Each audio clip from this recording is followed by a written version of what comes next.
এই ড্রেসটা না আমার খুব ফেভারিট। আর আমার এই ফেভারিট ড্রেসটা পরে চলে গেছিলাম আজকে একটা নিমন্ত্রণ খেতে।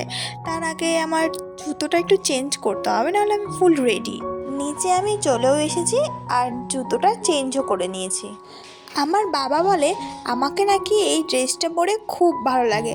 বাবা বলে তুমি সবসময় এরকম কেন জামা পরো না? কিন্তু আমার তো সব রকমের জামা পরতেই ভালো লাগে, সেই জন্য যখন যেটা মনে হয় তখন সেটাই পরে ফেলি। আমরা বাঙালি, খাওয়া না হতেই ঘাড়ের উপরে দাঁড়িয়ে থাকা আমাদের এটা জন্মগত স্বভাব।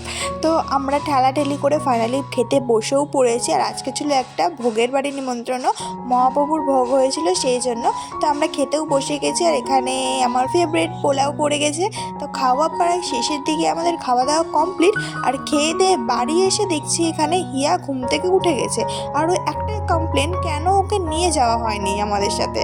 দেখা হচ্ছে নেক্সট ভিডিওতে, বাই।